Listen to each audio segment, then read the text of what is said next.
Nous reprenons d'une certaine façon la discussion de la dernière vidéo mise en ligne. Bonjour Edouard. Bonjour Cédric. Vous qui traitiez de la crise d'autorité, particulièrement la crise d'autorité et de responsabilité du macronisme. Oui.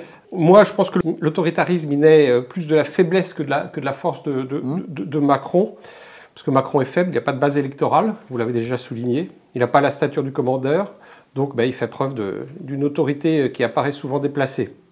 Derrière vous, on voit la poignée de main entre Trump et Xi, qui se sont rencontrés à Séoul la semaine dernière. Ce sont les deux leaders mondiaux les plus puissants. Oui et non. Oui, eux sont très puissants, mais il ne faut pas oublier deux autres qui sont Modi, le Premier ministre indien, et puis Poutine. Je pense qu'on a quatre chefs politiques qui ont une assise solide et qui, effectivement, savent exercer l'autorité. Ils ont de l'autorité, ils ont une autorité naturelle, tous les deux, qui s'exerce de façon très différente. On l'a vu pendant cette poignée de main, on pourrait presque faire une étude des poignées de main que se donnent les grands dirigeants. Quand on voit Macron et Zelensky qui se touchent, qui se cherchent, et puis quand on voit ces deux grands leaders, c'est pas le même rapport de force qui s'instaure. Je crois que vous êtes revenu dans un de vos papiers sur ce qu'il en était ressorti de ces échanges, et notamment un abaissement important des droits de douane pour la Chine dans ses ventes aux États-Unis. Il y avait une surtaxe de 100%, de 50%. On arrivait à 50% de droits de douane, je crois. Et aujourd'hui, finalement, on retrouve les 15 ou 16% qui sont imposés aux meilleurs alliés des États-Unis, c'est-à-dire à l'Europe. Donc la Chine et l'Europe sont traités de la même façon. Oui, alors, on a deux façons de l'aborder. Effectivement, il y a la question du rapport de force, de l'exercice de l'autorité, de la légitimité des leaders qui se rencontrent. Et de ce point de vue-là, il se joue des choses extrêmement fortes, puisque autant Joe Biden n'avait aucune légitimité profonde dans l'opinion américaine, puisqu'il était le résultat d'un coup de force qu'il avait mis à la Maison-Blanche, autant Donald Trump est le candidat qui réellement a obtenu le plus de voix comme président dans l'histoire des États-Unis. Donc ça n'est pas rien. En face, Xi Jinping, c'est pas un système démocratique, mais c'est un système qui est fondé sur la continuité, la cooptation des dirigeants. Alors on aime, on n'aime pas. Le sujet n'est pas là. Le sujet, c'est qu'en face de Trump, il y a un leader chinois légitime. De même que quand Trump parle à Poutine, il a un chef russe qui est légitime, ou plus démocratique, Modi, Premier ministre indien. Bon, donc là, on a effectivement des gens qui sont en mesure d'engager leur pays. Et c'est la grande différence avec nos faibles dirigeants européens qui ont de moins en moins de légitimité. On parle souvent de Macron, mais Friedrich Merz, le chancelier allemand, est en chute libre dans les sondages. Il ne fait que le double de Macron en termes d'opinion favorable, ce qui n'est pas grand-chose vu que Macron se rapproche dangereusement de la barre des 10%. Alors, ça c'est une chose. Ensuite, de quoi ont-ils discuté ? Ils ont effectivement pris acte de ce que... alors, Trump ne peut pas le reconnaître comme ça, mais la Chine a gagné le bras de fer, c'est-à-dire que Trump avait mis le maximum, avait fait monter le maximum pour faire céder les Chinois sur un certain nombre de dossiers. Or, en fait, il en revient à, comme vous dites, d'après ce qu'on a pu reconstituer de l'entretien, sur lequel il n'y a pas eu beaucoup de communiqués des deux côtés, il en revient à une position d'équilibre, de tarifs mis en place. Alors, il y avait déjà eu des tarifs douaniers, des taxes douanières mises en place sous Joe Biden. Donc là, ces 15 ou 16% viennent s'ajouter en plus. Mais il faut bien avoir en tête que pour les États-Unis, c'est une révolution. C'est-à-dire que les États-Unis sont obligés d'accepter d'être un parmi plusieurs dans un nouvel équilibre mondial. Alors que pendant 20 ans, presque 25 ans, les États-Unis se sont pensés comme la seule et unique puissance au monde. de Clinton, de Bill Clinton à Joe Biden, c'est ce qui s'est passé. Les États-Unis sont surtout une superpuissance dans deux domaines. Pour moi, le domaine militaire et le domaine des hautes technologies. Au niveau du commerce, au niveau des énergies, alors, plus en concurrence. Il ne faut pas oublier la monnaie, c'est-à-dire qu'ils ont encore la monnaie de réserve mondiale, la première, même si cette monnaie de réserve est en train de baisser dans les stocks des différentes banques centrales. Et aujourd'hui, on est à une situation où le dollar ne représente plus que 40% des réserves mondiales parce que l'or est monté à 30%. Donc là aussi, on a un rééquilibrage par rapport à la situation de toute puissance des Américains. Mais en fait, les États-Unis sont contestés partout. Ils sont contestés aussi sur le plan militaire. Ce que Trump ne peut pas avouer publiquement, mais ce que montrent ses gestes, en particulier l'annonce de la reprise des essais nucléaires, c'est que les États-Unis ne sont plus une puissance militaire incontestée. Aujourd'hui, objectivement, la première puissance militaire, c'est la Russie. Et la Russie qui est dotée des armes les plus modernes du monde, avec les missiles hypersoniques, avec les différentes le missile Bourevestnik qui vient d'être essayé, et la Russie qui est le seul pays avec l'Ukraine à avoir mené une bataille, avoir compris l'évolution du champ de bataille en temps réel. Et d'ailleurs, au départ, l'Ukraine était plus forte dans le domaine des drones, et maintenant c'est la Russie qui domine aussi dans ce domaine-là. Donc on a quelque chose où les États-Unis sont effectivement distanciés, et où le Pentagone, en fait, contrairement à ce que croient beaucoup de nos experts de plateau, le Pentagone n'a qu'une crainte, c'est de se retrouver dans une confrontation directe avec la Russie. Parce que les militaires américains savent très bien qu'ils auraient le dessous. Mais comment expliquer ce rapport de force, sachant que le budget militaire américain est quasiment de 1000 milliards de dollars, et le budget russe, je crois, autour de 80-100 milliards de dollars. Il y a une différence quasiment de 1 à 10, voire davantage. Alors, en parité de pouvoir d'achat, on est plutôt de 1 à 4. Hein, ce qui reste important. Ce qui reste important. Ben, en fait, vous mettez le doigt sur quelque chose d'essentiel, c'est que on a... dans le cas de la Russie, on a le système qu'on a connu traditionnellement, c'est-à-dire que l'État décide en fonction des besoins militaires du pays et passe des commandes aux industriels qui s'exécutent. Aux États-Unis, nous avons un système profondément déformé où le Pentagone, les membres du Congrès et les industriels sont dans une espèce de connivence permanente en sachant qu'on ne se détermine pas en fonction des besoins militaires réels du pays, en fonction de l'efficacité militaire réelle des armes, mais en fonction des commandes passées par les industriels qui sont calculés en termes de profit essentiellement, et en sachant que les industriels ont préalablement financé les campagnes des membres du Congrès américain. Et donc le Pentagone, lui, fait avec, tout en étant partie prenante à ce système, puisque c'est par lui que passe l'argent qui est versé aux industriels après avoir été voté par les membres du Congrès. Donc on a un système en vase clos qui ne correspond plus aux besoins réels de l'industrie militaire américaine et surtout de l'armée américaine. Et une des preuves qu'on peut en avoir, j'en donnerai deux, c'est que d'une part, les Américains n'ont toujours pas été capables de faire voler un missile hypersonique pour l'engager sur le champ de bataille, à la différence des Russes, des Chinois, des Iraniens. Mais le deuxième exemple, c'est qu'aujourd'hui, on parle de l'éventuelle utilisation de missiles Tomahawk contre la Russie. Alors, ce sont effectivement des armes dangereuses, mais ce sont des armes qui étaient le nec plus ultra en 1991, au moment de la guerre d'Irak. C'est-à-dire, c'était il y a une génération. Et en fait, les États-Unis n'ont plus d'armes plus modernes à proposer aux Ukrainiens s'ils les leur proposent effectivement.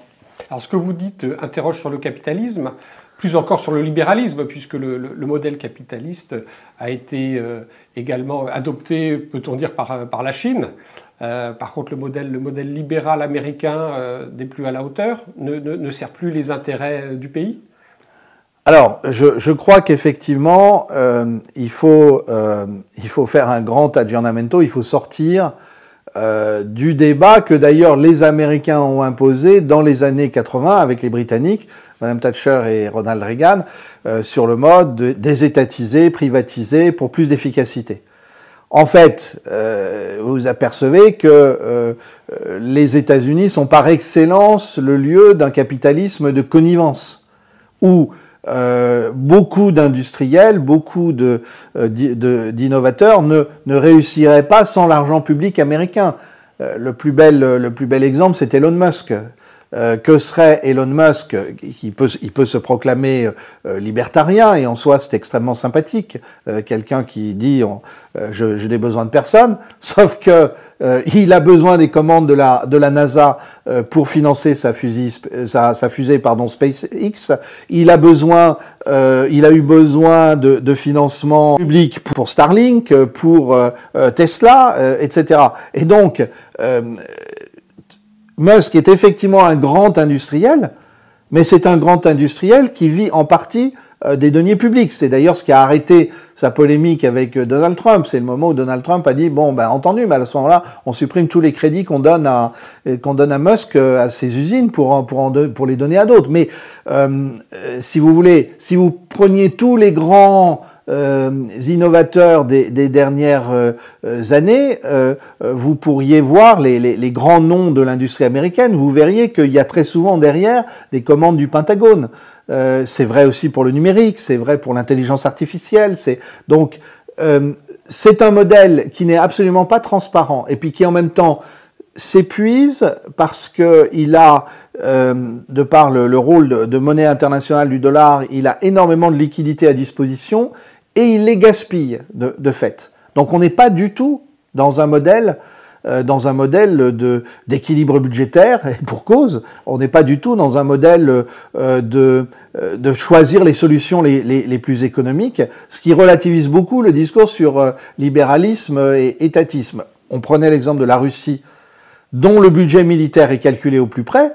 Alors, la Russie est beaucoup plus transparente en termes de distinction entre ce qui relève du secteur public et des financements publics, et puis ce qui relève du secteur privé, avec par ailleurs une politique budgétaire qui est vertueuse, puisque le déficit budgétaire est très limité, voire inexistant. Alors vous nous avez parlé des commandes publiques, certes, mais il y en a d'autres également. Il y a les BlackRock, les Vanguard, qui sont des gestionnaires d'actifs, qui sont plus puissants que de nombreux pays. Des gestionnaires d'actifs, mais enfin qui détiennent aussi notre passif, c'est-à-dire notre dette, et qui finissent par nous imposer nos comportements via nos grandes entreprises et puis ces systèmes de gouvernance qui vont jusqu'aux sous-traitants qui doivent remplir des dossiers et des dossiers pour pouvoir accéder aux appels d'offres. Oui, alors il y a des masses financières absolument gigantesques à disposition. Qui sont à la fois des actifs et des passifs, hein, actifs pour les uns, passifs pour les autres. Que ce soit les consommateurs ou les États, mais c'est les États qui nous intéressent en l'occurrence. Je pense qu'il faut revenir à la question clé qui est celle de la monnaie. Et c'est ce que beaucoup de libéraux ne comprennent pas. En fait, j'ai expliqué ça déjà dès 2009-2010 dans un livre avec Norman Palma, grand économiste universitaire. Le capitalisme est malade de sa monnaie. Pourquoi ? Parce que on a mis en place un système de monnaie papier détaché, au moins à première vue, de toute référence matérielle, et qui a permis aux États-Unis de disposer d'autant de crédits qu'ils le souhaitaient, mais dans un système profondément pervers, puisque quand on regarde bien, normalement, la fabrication monétaire américaine doit produire de l'inflation. Si on est dans un équilibre normal, comme les économistes le pensaient au début du XXe siècle. Alors pourquoi est-ce que la fabrication monétaire américaine, qui est littéralement exponentielle depuis 1971, n'a pas produit d'inflation pour l'instant, ou de l'inflation limitée? Eh bien parce qu'on a trouvé des tas de moyens d'absorber la création monétaire. Alors d'abord, c'est les autres pays qui ont eu besoin de ces liquidités. La meilleure illustration, c'est la Chine, qui a absorbé des quantités invraisemblables de dollars et qui aujourd'hui d'ailleurs a tendance à réaliser ces actifs pour éviter de les perdre, parce qu'elle sait très bien que le dollar risque d'évaluer, d'où le financement de gigantesques projets d'infrastructures en Chine ou bien hors de Chine. Mais il y a eu beaucoup d'autres manières d'absorber la création monétaire américaine exponentielle. Ça a été les marchés boursiers, ça a été les marchés de l'immobilier, ça a été les bulles d'innovation. Pensons à la bulle Internet de 2001, pensons aujourd'hui à la bulle de l'intelligence artificielle.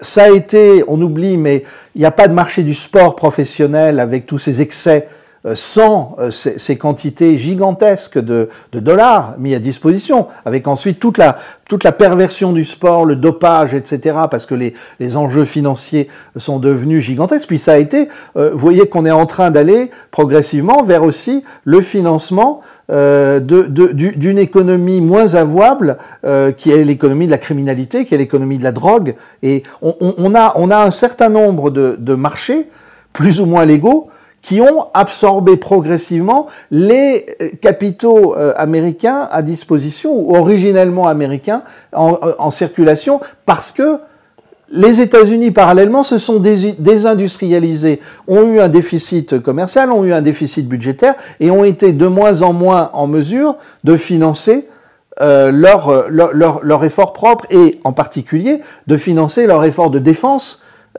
toujours plus coûteux. Bon, donc c'est ça en fait qui rend impossible de parler, ou qui rend très abstrait le débat dans des catégories comme libéralisme, socialisme, étatisme ou autre.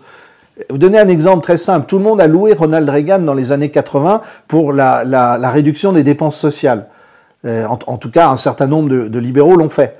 Mais parallèlement, Reagan a pratiqué ce qu'on appelait le keynésianisme militaire, c'est-à-dire qu'il a énormément dépensé pour l'expansion militaire américaine, pour l'expansion du budget de la défense. La course aux étoiles. C'est pas du libéralisme, ça. Donc, en fait, il y a une gentille imposture dans le débat sur le libéralisme, et puis on en avait parlé dans une de nos premières vidéos. Par ailleurs, on a la question de la protection du marché.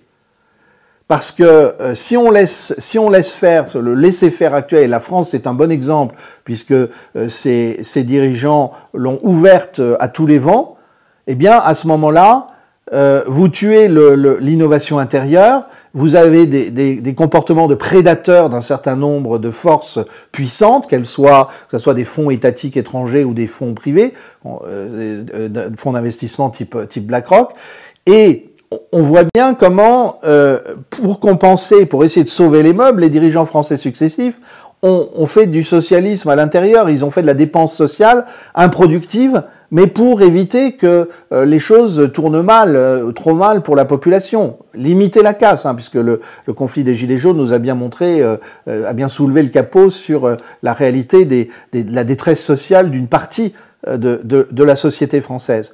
Et donc c'est en fait le contraire qu'il faut faire. C'est-à-dire qu'il faut favoriser l'initiative individuelle à l'intérieur et veiller à protéger le pays vis-à-vis de l'extérieur. Alors, Donald Trump, d'une certaine manière, il a compris ça. Puisqu'il dit « je vais faire du protectionnisme ». La question, c'est de savoir si Trump fait le bon protectionnisme. Puisque pour lui, c'est le protectionnisme sur les échanges de biens, essentiellement. Alors, évidemment, Trump ne remet pas en cause ce qui est le fond de la crise mondiale, qui est l'absolue liberté de circulation des capitaux, sans que les États ne prennent les moyens, dans la plupart des cas, de contrôler ces circulations de capitaux pour éviter que cela nuise à l'économie domestique. Alors, à l'inverse, la Chine, la Russie, sont des pays qui, au contraire, se sont créés sur le contrôle d'une partie des capitaux, de manière à pouvoir protéger l'initiative économique à l'intérieur de leurs frontières. Est-ce que tout ceci a à voir avec l'illibéralisme prôné par Orban? Alors, il y a un autre sujet, c'est un peu la même question, mais pas seulement. C'est-à-dire que quand on parle du libéralisme, en fait, je pense qu'il faut faire une distinction fondamentale. Il y a des pensées de la liberté, et puis il y a une idéologie extrêmement puissante qui est l'individualisme occidental. Et en fait, quand on parle aujourd'hui de libéralisme, on parle d'individualisme ou d'hyper-individualisme. Alors, il se traduit dans le secteur économique, mais il aboutit à la financiarisation du capitalisme. Il se traduit dans le domaine politique. Par la dictature des minorités. Avec effectivement la dictature des minorités. Il se traduit dans le domaine éthique avec la recherche typiquement occidentale d'un individualisme absolu, en particulier du point de vue de la morale sexuelle, mais c'est pas le seul exemple. Et tout ça, effectivement, c'est vu aujourd'hui comme des valeurs occidentales, qui sont vues comme des valeurs de la démocratie libérale. Orban, lui, ayant beaucoup réfléchi à l'échec du système soviétique d'un côté, mais aux excès du système occidental de l'autre, a essayé de forger un modèle tempéré, on va dire, qui fait toute sa place à l'initiative individuelle, mais qui fait en sorte que l'État protège la population. Par exemple, contre les flux d'immigration incontrôlés. C'est comme ça qu'Orban en particulier s'est fait connaître sur la scène européenne et mondiale au milieu des années 2010. Il avait été réélu en 2015 et il a dit non effectivement à des flux d'immigration qui étaient le résultat de la destruction par les États-Unis des États du Proche-Orient ou de la Libye. Bon, donc il a posé cette question-là. Est-ce que c'est l'illibéralisme? Moi, j'aime pas beaucoup le terme, mais parce que je pense qu'il y a un bon libéralisme qui est fondé sur la régulation de la liberté, de manière à ce qu'elle soit la régulation et la protection de la liberté. Mais peu importe, hein, on voit bien ce qu'Orban a voulu dire, et on voit bien surtout que en Europe, dans l'Union européenne, la plupart des grands partis politiques sont perdus, et d'ailleurs ils sont en rétraction, et ceux qui ont émergé avec une base populiste ou avec une base, on va dire, nationaliste, si on utilise le terme, eh bien ils ont du mal à trouver leurs repères parce qu'ils n'ont pas la vision de long terme de la dynamique occidentale et de ce qui fonde un État, une souveraineté, une nation. On vient d'assister à l'élection d'une nouvelle première ministre au Japon, qui est plutôt d'obédience souverainiste, qui a marqué aussi sa défiance vis-à-vis de l'immigration. Donc le mouvement n'est pas seulement européen, il est aussi mondial, finalement, cette recherche de souveraineté. Oui, bien sûr. Ben, le globalisme ou le mondialisme, on l'appelle comme on veut, du terme américain ou du terme français, c'est voulu par définition planétaire. Et en réaction, un certain nombre d'États ont voulu réaffirmer leur souveraineté. Alors, il y a eu une phase où il y avait des États qui, par simple inertie, affirmaient leur souveraineté, comme la Chine, par exemple, par sa taille, ou comme l'Inde, par sa taille. Et puis, il y a maintenant une phase où les États-Unis ayant fait la bêtise de provoquer la guerre d'Ukraine, la Russie ayant fait la preuve que militairement, Elle était devenue supérieure aux autres puisqu'elle affronte quand même la coalition de l'OTAN, la Russie. Même si l'OTAN n'est pas à fond dans cette guerre, la Russie non plus n'est pas à fond dans cette guerre, mais elle est capable de faire pièce à ce que fait l'OTAN. Et alors ça, on sous-estime totalement l'impact que ça a eu dans le monde entier. Et ça sera sans doute ce qui restera dans les livres d'histoire de Vladimir Poutine, c'est qu'il est le premier à avoir osé défier la puissance militaire américaine. Et alors, en gagnant la guerre, en plus, c'est-à-dire que on peut dire que Saddam Hussein, Milosevic et d'autres ont défié la puissance militaire américaine, mais ils se sont fait écrabouiller. Et là, c'est la première fois qu'un pays résiste militairement et même prouve sa supériorité. Alors ça a un effet, je vais me faire encore des amis en utilisant cette formule, mais ça a un effet libérateur dans le monde entier. Je fais une parenthèse.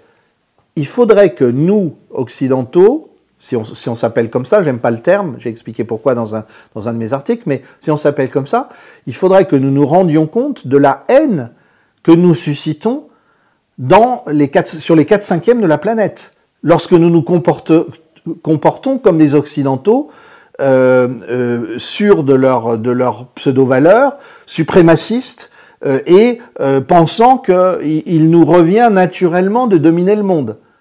Et donc la résistance de la Russie a été d'autant plus importante qu'elle a donné du courage à un certain nombre d'autres pays. La Russie porte nos valeurs, les mêmes valeurs occidentales. C'est pas les valeurs occidentales, justement. Je crois qu'il faut se débarrasser de ce mot. Très bien. Il faut se débarrasser de ce mot. Mais juste pour finir sur ce point, il se produit quelque chose de semblable à ce qui s'est passé, mais d'une autre manière, en 1905, quand le Japon a battu l'armée russe. Ça a été une révolution dans le monde. Les gens se sont dit, donc, une armée européenne, utilisons le mot d'européenne, n'est plus invulnérable. Bon. Et ça explique tout le mouvement du XXe siècle avec, en particulier, la décolonisation. Mais voilà, ça s'est arrêté lorsqu'au moment où une ancienne puissance décolonisée, les États-Unis, est devenue puissance colonisatrice impérialiste après 1990 définitivement. Elle l'était sans doute avant, mais ça se voyait moins, et a commencé à vouloir établir un gouvernement unique dans le monde. Et il faut voir que du point de vue du reste du monde, il y a 30 ans qui ont été horribles. Par bien des aspects, avec le sentiment que quiconque s'opposait à la volonté américaine pouvait être bombardé. Et c'est ça qui a changé avec la résistance russe, le fait que la Russie a dit je vais pas me laisser faire. Alors la Russie a pris le risque d'envahir l'Ukraine, et donc beaucoup lui sont tombés dessus en Occident en disant guerre d'agression, etc. Et c'est effectivement la Russie qui a attaqué. Mais ça a été vu dans le reste du monde comme une libération. Et ça, je pense que beaucoup de nos experts de plateau ne s'en rendent absolument pas compte. Alors ensuite, comment définir les valeurs russes ? Moi, je préfère d'abord se référer à l'Europe. Ensuite, la Russie, c'est l'héritière de l'Empire romain d'Orient et de Byzance. C'est un pays qui, effectivement, avec qui nous partageons le christianisme, même si ça en est une variante. Mais je crois qu'il faut se débarrasser, en tout cas pour nous Français, de la notion d'Occident. Parce que nous sommes, d'abord nos racines, elles sont méditerranéennes, elles sont romaines.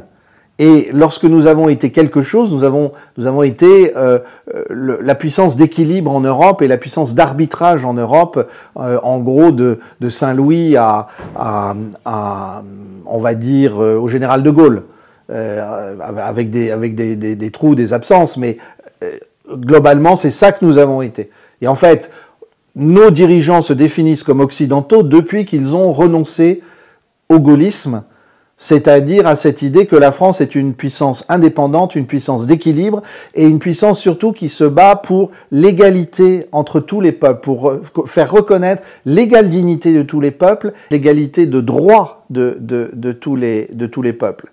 Et plus nos dirigeants se définissent comme occidentaux, plus ils renoncent à ça, d'autant plus que s'il y a une caractéristique du monde anglo-germanique depuis 2-3 siècles, c'est précisément que ça soit l'Allemagne, la Grande-Bretagne, les États-Unis, ces pays ne croient pas à l'égalité entre les peuples. C'est ça, le grand clivage du monde d'aujourd'hui, c'est ça. C'est pour ça que je n'aime pas qu'on veuille absolument faire rentrer la France au chausse-pied dans l'Occident.